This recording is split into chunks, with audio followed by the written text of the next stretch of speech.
Welcome back to Breakthrough Innovation, where we dig into the stories behind the ideas, leadership, and experiments that reshape industries. Today, our guest is Trevor Paulsen, Director of Product Management at Adobe and one of the original architects behind the Customer Journey Analytics, a product that not only redefined Adobe's analytics strategy, but grew from zero to hundreds of millions of dollars under his leadership. Trevor's story is one of rare depth, not just launching a category shifting product, but scaling it globally while replatforming an enterprise tech stack and transforming how a company thinks about its customers. With roots in data science, a sharp eye for business outcomes, Trevor's built product teams, reimagined architectures, and steered Adobe Analytics into a cloud native future. Trevor, welcome to Breakthrough Innovation. We're excited to have you on. Thanks. I'm excited to be here. It's a fun topic. Welcome. Awesome. So maybe to start off, I'd love to hear what was the spark that led to customer journey analytics, and what were the customer pain points that made you realize you finally had something worth betting on? Yeah, that's a great question. And it was a bit of a journey for us. I think you have to, for context, Adobe Analytics started as an acquisition that Adobe made called Omniture. So Omniture was a web analytics company, right? They collect data for companies to see how their websites are performing, essentially, digital properties. And over the years, businesses and the data landscape has really changed a lot, and companies need a more holistic view of their customer journey, and that had really kind of put interesting pressure on our business. Like, hey, it's great that we can see the performance of our website, but we need to know how that connects to people that come to our store or people that call our call center, and How do all you of make these it more other. human centered? Yeah, exactly. And like all these other places where customers will interact with your brand. And our product honestly wasn't really set up to be able to go that level deeper. And so we had to think hard about if we wanted to unlock that sort of value proposition for our customers, what would that look like? Like, what were the things that we had to change in our product to make that work? And there were some kind of fundamental architectural things, as you can imagine, Yeah. with a legacy kind of product like Omniture was. Yeah. Like, we had to rethink a lot of things. Like, okay, how do we make it so that you can merge different data sets together? How can we make it so that, you can connect what happened on a website all the way to a store? Like, how do you connect the identities of these users? And there's all these technical questions that had to be figured out. It really sparked a lot of conversations, a lot of debate. How do we do this? Where do we do this? What do we build it on? So really, that was kind of what led to eventually our release of Customer Journey Analytics, which was a next generation analytics platform in the cloud on top of the Adobe Experience platform, which was kind of a new thing at the time as well, an area that Adobe had been investing in. And it's nice. And when you talk through it, so many products, it's easy to focus on the solution. It sounds like from the beginning, you pretty much had the customer in mind. Like, 'cause that's what you're measuring as the customer. What I'm curious about when you were talking to the people using Omniture at the time and eventually when you acquired by Adobe, what were the things that you were hearing that pushed you in the right direction? And what were the things that you were hearing that were pushing you in the wrong direction? Yeah, that's a good question. Oftentimes, I mean, the best source of information is always to talk to customers directly, right? And Absolutely. Yeah. Yeah. oftentimes, I would say the things that pushed us in the right direction were typically when you talk to customers and ask them what job they're trying to do. Like, what is it that you're trying to solve? What Yeah. is it that you're trying to accomplish? And oftentimes, they would say, hey, we've got all these data sets and we love what we get from our web data, but we often have to put that into a different system. We have to hire experts who can combine all this stuff together. And ultimately, this is the question I'm being asked to answer, right? Like, our executives want to know how much we're spending in call center support, or how many people are searching on their phone before they go into the store and buy the thing that they're looking for. And so I think the best things that we got were always from understanding the jobs that our customers were trying to accomplish. In terms of things that kind of take you down the wrong path, there's a lot of things that can take you down the wrong Yeah. path. I mean, that's the thing, is like, you don't know what's right or wrong, right? A lot of it, like you'll get input from your sales team. Like, we have to be able to do this and this and this, or we have this one big customer that we want to sell to, and they need this off the Yeah. wall thing, right? And you Yeah. have to kind of gauge the right answer to those situations is not always immediately obvious. And so you have to spend a lot of time and effort kind of exploring, experimenting, trying things out. Can we actually solve this?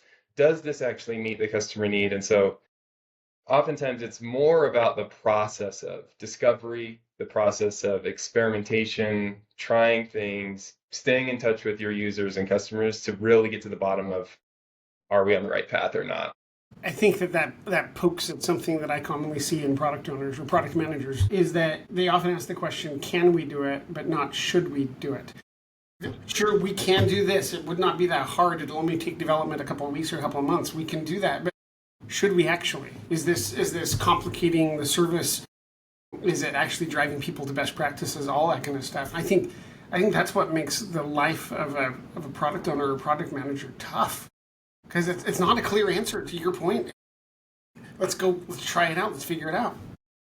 Yeah, it's very true. That is very true. And no, that's the thing, is like you'll get a million ideas and probably like 30% of them are great, but you don't know which 30% are great.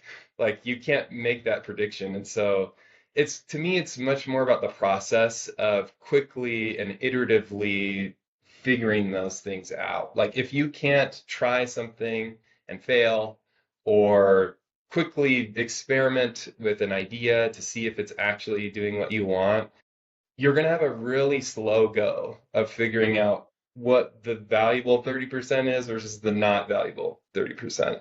Well, I love, like, if you can't experiment, you're not going to learn. And if you can't learn, you're never going to figure out where to put your money. There's a great saying, I can't remember who say it. Like, I spent 50% of the money I spent on marketing is wasted. It is just Right. worthless. I just don't know which 50%. Right. So I think, one, that's relevant because a lot of what you're doing is answering that question. But two, if you can't experiment, you're never going to figure out where the wasted money goes. That's exactly right. And it's like, I mean, one of the things that I like to tell my team all the time is we're going to experiment. We're going to find out if this is a good idea or not. We can choose to do that quickly or very slowly, right? So, Because when you so take how something to production, yeah, when if you take something all the way to production and find out that it doesn't work, you've made a big mistake, right? Like in yeah, my mind, the product team has not really done their job, right? you've One at thing, least another thing you've I at least often say taken a big is risk. exactly, exactly. I mean, another thing I often tell my team is the only thing worse than doing nothing is doing the wrong thing. Because now we got to walk backwards from what we did, right? So again, doing that quickly and upfront, trying to run, do deep discovery and doing it in the quickest, cheapest way, that's a core aspect of successful product management in my point of view. But I think we have some cultural norms that fight against that a lot.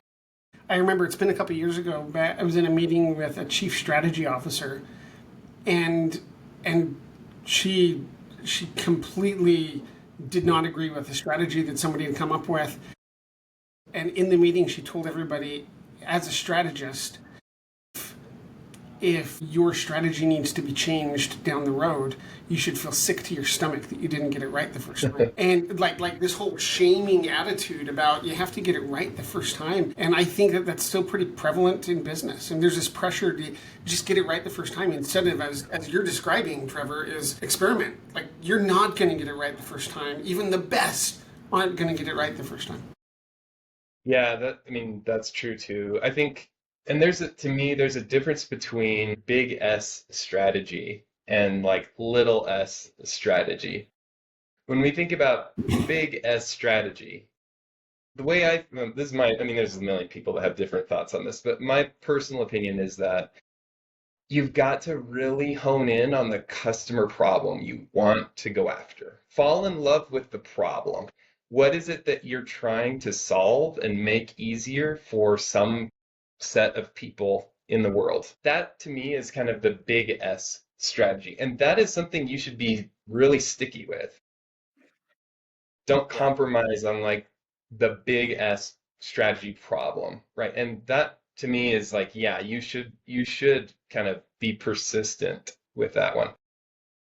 But when it comes to like little s strategy, like the actual way we're going to solve it, the nitty-gritty like path and the architecture and the features that we need and the go-to-market strategy that we have to deploy, those things you've got to iterate because you're going to be wrong. You just Absolutely. are, right? Like you can't predict the future, and so you've got to be able to learn and pivot quickly. So, what does experimentation look like on your team? Yeah, so this is a good question. So in B2B settings, enterprise SaaS settings, it's often a little like more qualitative than it is in consumer applications where you may have millions of users and it's you can be launching hundreds of A/B tests every month and looking for statistical significance. Now, I mean, we do these sorts of tests, but more frequently, it's just a matter of staying very close to customers, right? Like, so for example, we may have a feature that we think is going to help a customer solve a problem. What we would probably do to test is we would build a very basic prototype that is throwaway to try this out. Oftentimes, prototypes, there's lots of different types of prototypes.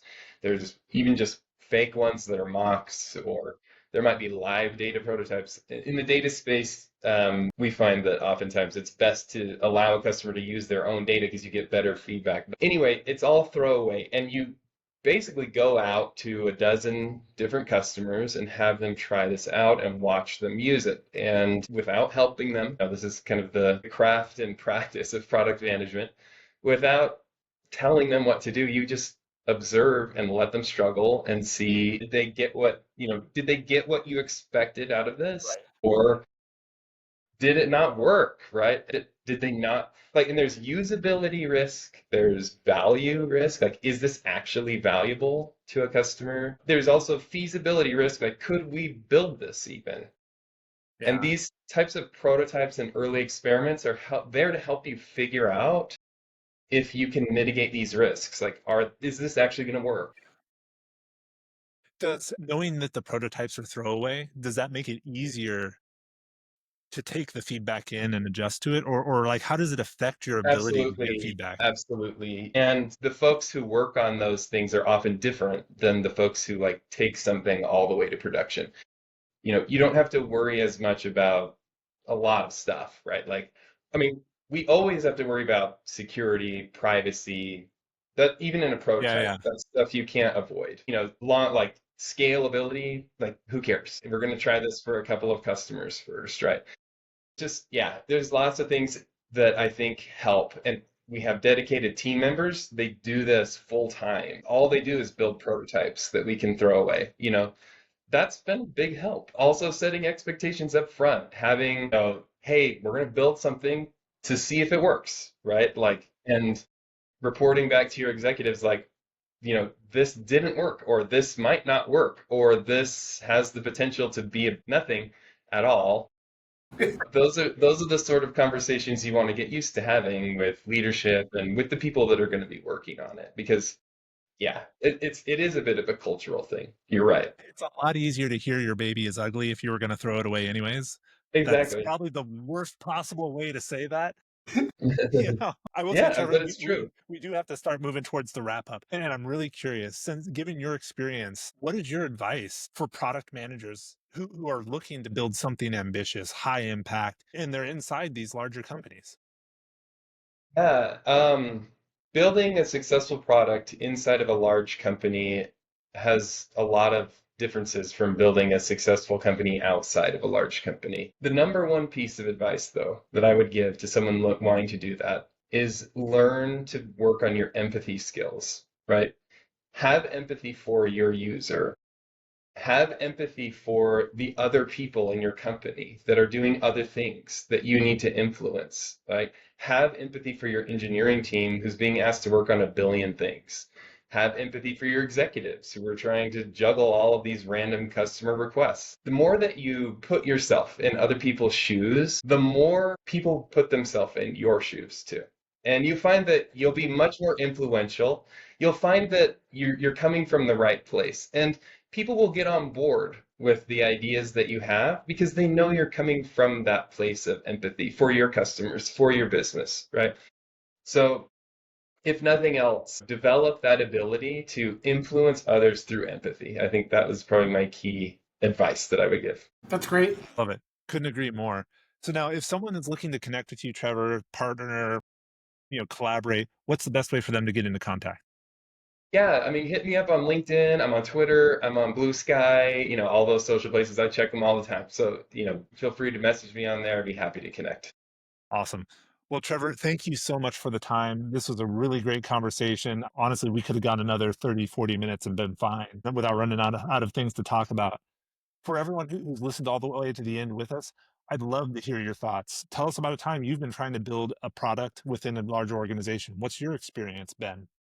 If you know someone who's trying to do that now, share this episode with them, introduce them to Trevor, and see if you can't share some value with them. I think that can go a long way. And then lastly, leave a rating and review for us. That always helps us out. So, Trevor, thank you again. To everyone else listening, thank you as well. And we'll see you all next time on Breakthrough Innovation. See you Thank later. you.